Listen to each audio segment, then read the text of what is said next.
बिस्मिल्लाहिर्रहमानिर्रहीम। अस्सलाम वालेकुम नादरीन, आप यूट्यूब चैनल देख रहे हैं। मैं इमरान खान हूँ। कुछ खबरें आपके साथ शेयर करते हैं, लेकिन सबसे पहले जो कमिश्नर था, मैंने इसके बारे में आपसे अर्ज़ किया था, एक कमिश्नर को ये चांद चढ़ाएगा और वो ऐसा ही लगता है कि हर रोज़ एक नई चीज़ आ जाती है। वो कमिश्नर जिसको पाकिस्तान के जय्यद सहाफ़ी और बहुत सारे दानिश्वर ये कल तक साबित करने की कोशिश कर रहे थे कि वो ज़हनी मरीज़ है और ज़हनी तवाज़ुन खो बैठा है। कभी वो डांस करता है, कभी वो घर वालों से लड़ता है, कभी वो अजीब अजीब हरकतें करता है। यानी उसके बारे में बड़ी अजीबोगरीब किस्म की बातें पहले फैलाई जा रही थी कमिश्नर के बारे में, लियाकत चट्ठा के बारे में। अब उस कमिश्नर का एक स्टेटमेंट आया और वो सारे नाच नाच के घुंघरू तोड़ रहे हैं कि जनाब कमिश्नर का स्टेटमेंट आ गया, कमिश्नर का स्टेटमेंट आ गया, और बड़ी खुशियां मना रहे हैं। तो अब उन्हें लगता है कि वो कमिश्नर ने ये वाला जो स्टेटमेंट दिया है, इस वक्त उसको पागलपन का दौरा नहीं पड़ा हुआ। यानी जब वो कमिश्नर बात करता है ऐसी कि जिसमें धांधली हो, तो ये सारे उछलना कूदना शुरू कर देते हैं कि ज़हनी मरीज़ हो गया। जैसे ही वो बात करेगा कोई और, तो ये सारे जो है उछलना कूदना शुरू हो जाते हैं कि जनाब अब वो ज़हनी मरीज़ नहीं है, बिल्कुल नॉर्मल हो गया। मामला जो है वो कमिश्नर की ज़हनी हालत का नहीं है, मामला मुझे इनकी ज़हनी हालत का लगता है बेचारों की। क्योंकि इनको जैसे ही धांधली का नाम लो तो ये एक अजीब किस्म की कैफियत में चले जाते हैं। इनके मुंह से झाग निकलना शुरू हो जाती है फार्म 45 का नाम सुनते ही, और अजीबोगरीब इनकी सूरत हाल हो जाती है बेचारों की। तो मुझे तो इनके ऊपर तरस आ रहा है। अगर ये हुकूमत बन भी गई, नवाज शरीफ को, उसके ख़ानदान को नवाज भी दिया गया, तो क्या फ़ायदा। यानी अवाम तो इनको इक़्तिदार में देखने के बावजूद भी पाकिस्तान का हुक्मरान नहीं मानेगी। वो इसलिए कि लोगों ने इनको वोट ही नहीं डाला हुआ। यानी मेरिट चोर थी मरियम नवाज। एक दौर में बहुत सारे लोगों ने बताया कि उन्होंने मेरिट की खिलाफ वर्जी करते हुए एक कॉलेज में दाखिला लेने की कोशिश की, और उस दौर में जब कॉलेज ने उनको इनकार किया तो अपने वालिद गिरामी से कहकर उन्होंने वहाँ पर नौकरी से निकलवा दिया। और उसके बाद प्रोटेस्ट हुआ और फिर नवाज शरीफ साहब को अपना फ़ैसला वापस लेना पड़ा। तो उस दौर में मेरिट की खिलाफ वर्जी की जाती थी, मेरिट की चोरी की जाती थी। अब मैंडेट की चोरी की जाती है। चोरी की एक रवायत जो है वो अब तक कायम है, और कभी मैंडेट चोरी, कभी मेरिट चोरी, और अब देखते हैं कि इसके बाद और क्या चोरी होता है। बहरहाल स्टोरी जो है वो हम बात कर रहे थे कमिश्नर की। मरियम नवाज पे बाद में बात करेंगे। उन्होंने कुछ बड़े मज़ायका खेज स्टेटमेंट दिए हैं, उनमें से एक आपके सामने आज फिर रखूँगा। साबिक कमिश्नर रावलपिंडी, उन्होंने इंतखाबात में मुबैना धांधली के इल्ज़ामात पर माफ़ी मांग ली। एक स्टेटमेंट उनका 2 सफ़ों का मार्केट में सर्कुलेट कर रहा है। ये वही सहाफ़ी और वही दानिश्वर लेकर आ रहे हैं जो थोड़े दिन पहले कह रहे थे कि ये तो ज़हनी मरीज़ है। और इस वक्त सिर्फ आप ये देख लें स्टेटमेंट सुनने से पहले कि कमिश्नर है कहाँ। देखिए, पहले एक खबर आई थी कि कमिश्नर को शायद गिरफ्तार कर लिया गया है, लियाकत चट्ठा को। फिर उसके बाद एक तरदीद भी आई कि लियाकत चट्ठा को गिरफ्तार नहीं किया गया। अब लगभग 5 दिन हो गए हैं, मेरी इस्लामाबाद में चंद सहाफ़ियों से बात हुई। मैंने सिद्दीक जान से बात की, साकिब बशीर साहब से बात की, 1-2 और दोस्त हैं उनसे बात की।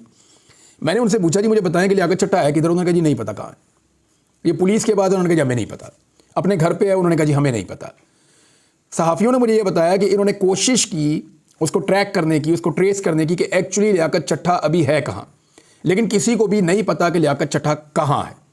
तो एक तो ये बात है कि उनकी फैमिली को पता है या नहीं पता, ये मैं नहीं जानता, लेकिन सहाफ़ियों ने हाथ खड़े किए। उन्होंने कहा जी हमें नहीं पता कि लियाकत चट्टा कहाँ पे मौजूद है, किसके पास मौजूद है और क्या बात कर रहा है और कहाँ से क्या स्टेटमेंट दे रहा है, हमें इसके बारे में नहीं पता। और इस स्टेटमेंट की सेहत पे बकौल उन सहाफ़ियों के, उन्होंने कहा हमें शक है, वो इसलिए कि ये इंडिपेंडेंटली उसने सामने आकर बात नहीं की, ना ये किसी मजिस्ट्रेट के सामने दी है। जो लीगल स्टेटमेंट होता है वो होता है, यानी इसकी कानूनी हैसियत कोई नहीं है। अगर एक स्टेटमेंट आया है और कहा यह जा रहा है कि जो इलेक्शन कमीशन ने एक कमेटी बनाई थी आला सतही, जिसने ये देखना था कि कमिश्नर के इल्ज़ाम दुरुस्त हैं या गलत हैं, उसने पहले आरओज़ को सुना, फिर करते कराते कमिश्नर का ये स्टेटमेंट सामने आ गया। शायद ये स्टेटमेंट वहाँ से मनसूब किया जा रहा है, लेकिन इसकी कानूनी हैसियत नहीं है। एक कमेटी है, एक्चुअली जो कानूनी हैसियत होगी वो अगर एक दफ़ा 164 का बयान दे कमिश्नर, अदालत के अंदर जाके मजिस्ट्रेट के सामने दफ़ा 164 का बयान दे, तो उसकी कानूनी हैसियत है। वो भी इस सूरत में कि उस बयान के ऊपर मुतासरा फरीक को जिरा करने का मौका मिले। जैसा कि आपको याद है, एक स्टेटमेंट दिया था आज़म खान ने एक स्टेटमेंट दिया इमरान खान के खिलाफ, लेकिन जब जिरा करने का मौका मिला तो उसके बाद आज़म खान का आधे से ज़्यादा स्टेटमेंट बदल गया था। उसका फ़ायदा इमरान खान साहब को हुआ था। आइंदा जब ये केस चलेगा तो उसमें भी इमरान खान साहब को फ़ायदा होगा। बहरहाल अब ये कमिश्नर साहब कहाँ है, कहाँ से स्टेटमेंट दे रहे हैं, लेकिन जो स्टेटमेंट है वो मैं आपको बता देता हूँ। अब वो ये कह रहे हैं कि पीटीआई रहनुमा के बहकावे में बयान दिया, रहनुमा का नाम नहीं बताया, और पीटीआई के दौरे हुकूमत में उनसे दरीना ताल्लुकात कायम हुए, साबिक कमिश्नर रावलपिंडी ने कहा, और उन्होंने माफ़ी मांग ली। और उन्होंने अपने बयान में कहा कि तमाम जिम्मेदारी कबूल करता हूँ और हुकाम के आगे सरेंडर करता हूँ। पिंडी डिवीज़न में किसी रिटर्निंग अफसर को किसी की हमायत या मुदाखलत का हुक्म नहीं दिया। साबिक कमिश्नर रावलपिंडी ने अपने बयान में कहा कि रिटायरमेंट की वजह से बहुत दबाव में था, 32 साल सरकारी खिदमत अंजाम दी, 13 मार्च 2024 को मैंने रिटायर होना था। उन्होंने कहा कि मेरे तमाम इल्ज़ाम झूठे थे। पीटीआई के एक रहनुमा के बहकावे में आकर बयान दिया। पीटीआई दौरे हुकूमत में इस लीडर के साथ देरीना ताल्लुकात कायम हुए। लीडर का नाम नहीं बताया। 9 मई वाक़े के बाद पीटीआई रहनुमा लाहौर में रूपोश और राब्ते में था। वादे रहे कि 17 फरवरी को कमिश्नर रावलपिंडी लियाकत अली चट्टा ने प्रेस कॉन्फ्रेंस में कहा था कि मुझे कुछ अरसा पहले इलेक्शन ड्यूटी पर लगाया गया था, लेकिन मैं अपनी जिम्मेदारी पर शर्मिंदा हूँ और मैंने जो जुर्म किया इस पर मुझे सजाए मौत दी जाए। ये पहले उन्होंने कहा था कि मैंने सजाए मौत दे दो। मैंने बहुत धांधली करवाई, मेरे आरोज रो पिट रहे थे और बड़ा उन्होंने कहा जी मेरा ज़मीर जाग गया है। सुबह फजर के बाद मैं खुदकुशी करने लगा था, तो अब मैं ज़ोर से पहले ये प्रेस कॉन्फ्रेंस कर रहा हूँ और मैं कौम को बताना चाहता हूँ कि मैं कौम का मुजरिम हूँ। 13 सीटों के ऊपर मैंने धांधली करके 70 हज़ार वोट मैंने इधर से उधर कर दिए और जो 70 हज़ार की लीड थी उसको मैंने शिकस्त के अंदर बदला और मैंने बड़ी ज़्यादती की है। अब वो ये कहते हैं जनाब कि मैंने ये पीटीआई के एक रहनुमा है, उनसे मेरा रब्ता था, उनके दबाव में आके मैंने ये स्टेटमेंट दिया। अगर पीटीआई के रहनुमा के दबाव में थे तो कमिश्नर साहब को ये 13 सीटें नून लीग के बजाय पीटीआई को जितानी चाहिए थी। मेरा तो एक सादा सा सवाल है, कॉमन सेंस की बात है।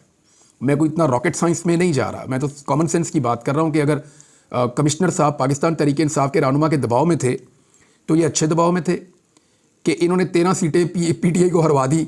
ये कैसा इखलाकी दबाव था और ये कैसा उनके साथ इनका लिंक था जिसके बाद इन्होंने 13 सीटें अपने पूरे डिवीजन के अंदर एक भी सीट नहीं जीतने दी पाकिस्तान तहरीक इंसाफ को।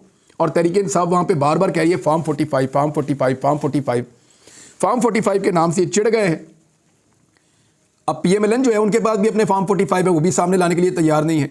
कुछ इतलात के मुताबिक फॉर्म 45 शायद रीराइट हो रहे हैं, दोबारा से बनाए जा रहे हैं। लेट्स सी जो भी होगा, पाकिस्तान में जिसकी भी हुकूमत बनेगी ये मुल्क तो इंशाल्लाह आगे चलता रहेगा, लेकिन बहुत सारी चीज़ें मज़ीद खुलकर सामने आ जाएंगी, एक्सपोज हो जाएंगी। अब जो दिमागी मरीज़ था वो जनाब वक्ती तौर पे दुरुस्त हो गया जब तक कि वो दोबारा कोई और स्टेटमेंट इधर उधर नहीं दे देता। अगर खुदा न खास्ता दोबारा इसी कमिश्नर ने कह दिया कि जनाब मैं अपने पुराने वाले मौक़िफ़ पे कायम हूँ, तो फिर इसको समझा जाएगा आटो के ऊपर कि जनाब ये दोबारा इसको ज़हनी मर्ज़ का दौरा पड़ा है और दोबारा वो ज़हनी मरीज़ बन गया है। लेकिन फ़िलहाल उसकी ज़हनी हालत दुरुस्त है और उसका सर्टिफिकेट उन तमाम हमारे दानिश्वरों ने जारी कर दिया है जिन्होंने इससे पहले उसकी ज़हनी हालत ख़राब होने का सर्टिफिकेट जारी किया था। एक मामला जो सेहत कार्ड के ऊपर मरियम नवाज़ साहिबा का, अब वो ये क्लेम कर रही हैं कि सेहत कार्ड मेरे वालिद गिरामी ने इसको लॉन्च किया था और मैंने इसके ऊपर ज़ाती तौर पे बड़ा काम किया था। नहीं जी, हमने जो पहली दफ़ा अपने सहाफ़ती करियर में सेहत कार्ड का नाम सुना ना, वो इमरान खान के दौर में सुना, इंसाफ सेहत कार्ड। और फिर हमें उन्हीं के दौर में ये पता करने का मौका मिला कि ये एक्चुअली होगा क्या, इसका आइडिया क्या है। फिर हमने उन्हीं के दौर में इसके ऊपर काम होता हुआ देखा। फिर उन्हीं के दौर में हमने देखा कि सारे लोगों को सेहत कार्ड मिल रहा है। उस दौर में जो पीएमएलएन और पीपल्स पार्टी के लोग थे ये इसके ऊपर तनकीद करते थे। पाकिस्तान पीपल्स पार्टी ने, क्योंकि इनकी सूबे में हुकूमत थी सिंध में, इन्होंने सेहत कार्ड को वहाँ पे राइज ही नहीं होने दिया। सेहत कार्ड को राइज ही नहीं होने दिया इन्होंने सिंध के अंदर, पाकिस्तान पीपल्स पार्टी ने। तो वो तो इसको कभी क्लेम कर ही नहीं सकते। जहाँ तक बात है पीएमएलएन की, तो ये कहा करते थे बड़ा खुलकर कि ये पैसे का ज़िया है और ये आइडिया ठीक नहीं है। लेकिन उसके बाद जब इमरान खान साहब ने इसको बड़ी कामयाबी के साथ आगे बढ़ाया और लोगों को फ़ायदा हुआ और उनको उससे पॉलिटिकल फ़ायदा भी हुआ इमरान खान साहब को, तो फिर पीएमएलएन ने जब उनको हुकूमत मिली और इमरान खान साहब की हुकूमत ख़त्म हुई, पीडीएम की हुकूमत आई, तो मरियम नवाज़ ने सेहत कार्ड के बारे में अपने चचा जान शहबाज शरीफ साहब से क्या कहा, ज़रा ये सुनिए।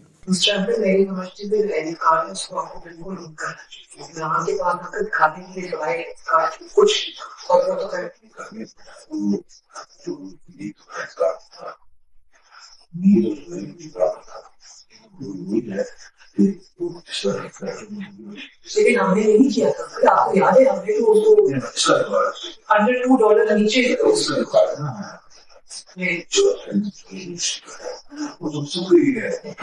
ये आपने सुना कि मरियम नवाज जो आने वाले दिनों में शायद वज़ीर आला पंजाब बन जाएंगी, इन्होंने अपने चचा से सेहत कार्ड के बारे में क्या फरमाया था। तो सेहत कार्ड से इनकी ये दुश्मनी थी। अब उसी एक मंसूबे को, क्योंकि देखें लोगों ने बहुत धुलाई की इलेक्शन में, बहुत ज़्यादा। पीएमएलएन को इतनी फेंटी लगी है कि शायद कई दहाइयों के बाद उनकी ये दुर्गत बनी है। यानी ऐसी दुर्गत तो उनकी परवेज़ मुशर्रफ के दौर में जो इलेक्शन हुआ उसमें भी नहीं बनी थी। इस मरतबा तो बदतरीन धांधली के बावजूद अभी भी वो दूसरे नंबर की पॉलिटिकल पार्टी बन पाए हैं। जितनी धांधली पीएमएलएन के लिए की गई है ना, इससे आधी धांधली अगर इमरान खान के लिए 2018 में की जाती तो 2/3 अक्सरियत होती इमरान खान के पास। यानी उसको जो लोग कंपेयर करते हैं ना 2018 को और 2024 को, वो एक्चुअली एक बदयांती कर रहे होते हैं। 2018 में, 2013 में, 2008 में, 2002 में और 97 में, या जो पहले होता रहा ना, वो एक छोटा मोटा एक कुशन होता था जो एस्टेब्लिशमेंट प्रोवाइड कर देती थी किसी पॉलिटिकल पार्टी को। लेकिन इस दफ़ा जो धांधली पीएमएलएन के लिए हुई है वो तो तबाही फिर गई है। कमाल किस्म की धांधली हुई है जिसके तमाम रिकॉर्ड टूट गए हैं। बहरहाल PMLN की हुकूमत बनाई जा रही है। अब वही मंसूबे जिनको पहले ये गाली देते थे, उसके साथ बदतमीजी करते थे, उसको बंद करने के लिए जोर लगाते थे, आज इमरान खान के उन्हीं मंसूबों को ओन करना इनकी मजबूरी बनती जा रही है। अच्छा, कौन कौन से मंसूबे हैं इमरान खान साहब की हुकूमत के जो अब PMLN उनके ऊपर अपनी तख्तियां लगाना चाहती है? हम वो सारे मंसूबे आपके सामने एक एक करके लाते रहेंगे आने वाले दिनों में, ताकि ज़रा क्लैरिटी रहे चीज़ों के अंदर, वो आपको हम बताते रहेंगे। इमरान खान साहब की पार्टी ने दोबारा से इंट्रा पार्टी इलेक्शन करवाने का फैसला कर लिया है। 3 मार्च को इंट्रा पार्टी इलेक्शन करवाए जाएंगे और मेरे ख्याल में कादी फ़ायद ईसा साहब को दावत देनी चाहिए पाकिस्तान तहरीक इंसाफ को, बाकायदा इलेक्शन कमीशन को और तमाम उन लोगों को, अकबर एस बाबर को ज़रूर कागजात जमा करवाने का मौका देना चाहिए ताकि वो इलेक्शन लड़के पाकिस्तान तहरीक इंसाफ के अंदर अपनी औकात देख लें और प्रॉपर इलेक्शन करवा के फिर 2-3 दफ़ा पूछ लेना चाहिए सबसे कि जनाब आप मुतमईन हैं, हम दोबारा करवा लें, और एक दफ़ा इलेक्शन करवा के अपनी जो पार्टी है उसकी लीडरशिप की अनाउंसमेंट करवा के फिर वापस अपना सिंबल लें इलेक्शन कमीशन ऑफ पाकिस्तान से, ताकि जो ज़िमनी इंतखाबात हों या इसके बाद जो भी इंतखाबात हों उसमें पाकिस्तान तहरीक इंसाफ अपने इंतखाबी निशान बल्ले के ऊपर इलेक्शन लड़ सके। मखसूस नशस्तों के ऊपर अभी जब मैं वीलॉग रिकॉर्ड कर रहा हूँ तो अभी तक तो फैसला कोई नहीं आया। हो सकता है कि थोड़ी देर में फैसला आ जाए या सुबह तक फैसला आ जाए, तो पता चल जाएगा कि पाकिस्तान तहरीक इंसाफ की मखसूस नशस्तों के हवाले से इलेक्शन कमीशन ऑफ पाकिस्तान ने क्या फ़ैसला किया है। इससे पहले मैंने आपको एक फ़ैक्ट बताया था और वो बड़ा क्लियर फैक्ट मौजूद है, जिसमें मैंने आपसे अर्ज़ किया था कि इसकी मिसाल मौजूद है। बलूचिस्तान अवामी पार्टी का खैबर पख्तूनख्वा में कोई वजूद नहीं था। खैबर पख्तूनख्वा थे 3 आज़ाद उम्मीदवार MPA बने थे फाटा से 2019 में, और उन 3 आज़ाद उम्मीदवारों ने बलूचिस्तान अवामी पार्टी में शमूलियत की थी। बाद में इन्होंने एक दरख्वास्त दी थी और एक फ़हरिस्त जमा कराई थी, जिसके बाद बसीरत बीबी गालिबन उनका नाम था, खातून का, उनको MPA मखसूस नशस्त के ऊपर बना दिया गया था। तो एक प्रेसिडेंट मौजूद है, इसी प्रेसिडेंट को इस्तेमाल करते हुए पाकिस्तान तहरीक इंसाफ फ़ायदा उठा सकती है और उनको मखसूस नशस्तों पे उनकी ख़वातीन को मौका मिल सकता है कि वो आएँ और आकर ऐवान के अंदर बैठें और तर्जुमानी करें अपनी पार्टी की। अच्छा जी, मेरे पास 2 स्टेटमेंट मौजूद हैं। एक सुप्रीम कोर्ट ऑफ पाकिस्तान का स्टेटमेंट है, वहाँ से एक प्रेस रिलीज जारी हुई है जो एक कंट्रोवर्सी उठी हुई है कादी फ़ायद ईसा साहब के एक फ़ैसले के हवाले से, और दूसरी जानिब जो है उलमा इकराम का एक मुत्तफ़िका भी एक मेरे पास स्टेटमेंट मौजूद है। पहले ये देख लेते हैं कि जो प्रेस रिलीज है सुप्रीम कोर्ट ऑफ पाकिस्तान की वो क्या कहती है। और वो ये कह रही है कि सुप्रीम कोर्ट के एक फ़ैसले की गलत रिपोर्टिंग की वजह से कई गलतफहमियां पैदा की जा रही हैं और ऐसा तासुर दिया जा रहा है जैसे सुप्रीम कोर्ट ने दूसरी आइनी तरमीम मुसलमान की तारीफ से इनहराफ किया है और मज़हब के ख़िलाफ़ जराइम के मुताल्लिक़ मजमुआ तादीरात पाकिस्तान की दफ़ात ख़त्म करने के लिए कहा है। ये तासुर बिल्कुल गलत है। अच्छा, फिर उन्होंने मुकदमे का जिक्र किया कि फ़लाँ मुकदमे में सुप्रीम कोर्ट ने यह करार दिया था कि इस मुकदमे की FIR में मज़कूर इल्ज़ामात को जूँ का तूँ दुरुस्त तस्लीम भी किया जाए तो इन पर इन दफ़ात का इतलाक़ नहीं होता, बल्कि फ़ौजदारी तरमीमी एक्ट 1932 की दफ़ा 5 का इतलाक़ होता है, जिसके तहत ममनुआ कुतब की नशर व अशात पर ज़्यादा से ज़्यादा 6 माह की कैद की सज़ा दी जा सकती है। चूँकि दरख्वास्त गुजार मुलजिम पहले ही कैद में 1 साल से ज़ायद का अरसा गुजार चुका था, इसलिए इस्लामी अहकाम, आइनी दफ़ात और कानून व इंसाफ के तकाज़ों को मलहूज़ रखते हुए सुप्रीम कोर्ट ने दरख्वास्त गुजार मुलजिम की ज़मानत पर रिहाई का हुक्म दिया है। अफसोस की बात यह है कि ऐसे मुकदमात में जज्बात मुश्तइल हो जाते हैं और इस्लामी अहकाम भुला दिए जाते हैं। फ़ैसले में कुरान मजीद की आयात इसी से आपको सबाक में दी गई हैं। फ़ैसले में गैर मुस्लिमों की मजहबी आज़ादी के मुतालिक इस्लामी जमहूरिया पाकिस्तान के आइन की जो दफ़ात नकल की गई हैं, इनमें वादे तौर पर यह कैद मौजूद है कि ये हुकूक कानून, अमन आमा और इखलाक के ताबे ही दस्तयाब होंगे। आइन की दफ़ा 20 का तर्जुमा यहाँ पेश किया जाता है, कानून, अमन आमा और इखलाक के ताबे। हर शहरी को अपने मज़हब की पैरवी करने और इस पर अमल करने और इसे बयान करने का हक़ होगा। और बी जो है वो ये कहता है कि हर मजहबी गिरोह और उसके हर फ़िरके को अपने मजहबी इदारे कायम करने, इनकी देखभाल और इनके इंतज़ाम का हक़ होगा। इसी नौइयत के एक मुकदमे में सुप्रीम कोर्ट का 5 रुकनी बेंच इस मौजू पर पहले ही तफसीली फ़ैसला दे चुका है। अच्छा, ज़हीरुद्दीन बनाम रियासत 1993 का इसमें हवाला दिया गया है, जिससे मौजूदा फ़ैसले में कोई इन्हराफ नहीं किया गया। ये तफसीली सारी बात करते हुए तो सुप्रीम कोर्ट ऑफ पाकिस्तान ने कहा कि ये कन्फ्यूजन फैलाया जा रहा है, या उन्होंने कहा कि इसको मिस रिपोर्ट किया गया है, और इसमें वो कह रहे हैं कि अहले इल्म की ज़िम्मेदारी है कि इस सारे मामले को जो है वो इसमें कोई गलती हुई है तो इसकी तस्हीह करें, और इसके लिए आइनी और कानूनी रास्ते मौजूद हैं। चीफ जस्टिस और सुप्रीम कोर्ट ने किसी को नज़रसानी रिव्यू से ना पहले रोका और ना अब रोकेंगे। मेरे ख्याल में हल भी इसका ये है, ये मामला जो है वो जाना चाहिए रिव्यू के अंदर, क्योंकि उलमा इकराम का इस पर मौक़िफ़ थोड़ा सा मुख्तलिफ है। उलमा इकराम क्या कह रहे हैं, ये मेरे पास एक बड़ी डिटेल उनकी भी एक स्टेटमेंट है, और इसमें 500 मुफ्तियान इकराम हैं, उनका शरई इलामिया है जो मैं आपके सामने रख रहा हूँ। उसमें ज़्यादा मैं डिटेल में नहीं जाता, मजहबी मामला है, लेकिन मैं ये बताता हूँ कि कादी फ़ाइज़ ईसा और मुसर्रत हिलाली का फ़ैसला कुरान व हदीस और आईन पाकिस्तान के ख़िलाफ़ है, इसे मुस्तरद करते हैं। ये तंजीमात अहले सुन्नत से वाबस्ता 500 मुफ्तियान इकराम का शरई एलामिया है।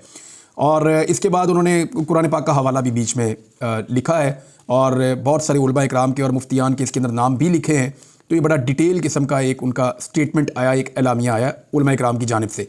दीगर उलमा इकराम भी इस पर बात कर रहे हैं। देखिए, इससे पहले जो मज़हब कार्ड है ना, वो बड़ा खौफनाक तरीके से 2022 में PMLN ने और कुछ और लोगों ने इस्तेमाल किया था इमरान खान के ख़िलाफ़। आपको याद होगा, जब एक मज़हब कार्ड इस्तेमाल करके उनकी जान को ख़तरे में डाल दिया गया था और उन पर गोलियाँ तक चल गई थी। आपको अच्छी तरह याद होगा, उस दौर में भी मैंने इसकी मुखालफत की थी। मैं आज भी इसकी मुखालफत करता हूँ। देखें, जब इमरान खान के ख़िलाफ़ मज़हब कार्ड इस्तेमाल किया जा रहा था तो उलमा इकराम ने उसको सपोर्ट नहीं किया था। पाकिस्तान के उलमा इकराम ने या मुफ्तियान इकराम ने उस वक्त इमरान खान के ख़िलाफ़ जो एक प्रोपेगेंडा जारी था उसके ऊपर गो कि उन्होंने बात ना की हो, लेकिन इसको सपोर्ट नहीं किया था क्योंकि वो एक झूठा प्रोपेगेंडा था, तौहीद मज़हब का इमरान खान के ख़िलाफ़ बनाया जा रहा था। इसी तरह आज भी मैं सपोर्ट नहीं करूँगा किसी ऐसी चीज़ को जिससे किसी की जान को ख़तरे में डाल दिया जाए। मेरे ख्याल में पाकिस्तान के पास बेहतरीन फोरम मौजूद है, इस्लामी नज़रियाती कौंसिल का, उलमा इकराम मौजूद है और रिव्यू की एक ऑप्शन मौजूद है। सुप्रीम कोर्ट ऑफ पाकिस्तान के अंदर अभी पंजाब हुकूमत ने फैसला किया कि अगर देखें कुछ भी ना होता तो पंजाब हुकूमत ये फैसला ना करती। पंजाब हुकूमत ने भी फैसला किया कि रिव्यू में जाएंगे। तो पंजाब हुकूमत जब रिव्यू में जाएगी तो उलमा इकराम को सबको कादी साहब को चाहिए बुलाएं और बुलाकर उनकी राय सुने। हो सकता है वो एक जज हैं, लेकिन उनका दीन के मामले में नॉलेज उलमा इकराम से नाकिस हो सकता है। तो इस्लामी नज़रियाती कौंसिल से रहनुमाई भी ली जा सकती है। तो इस मसले को जितनी जल्दी हल करें उतना बेहतर है। पाकिस्तान में पहले ही बहुत सारे मसाइल हैं और ये एक मजहबी और हसास नौइयत का मामला है। अब तक के लिए इतना ही। अपना ख्याल रखिएगा, अपने चैनल का भी। अल्लाह हाफ़िज़।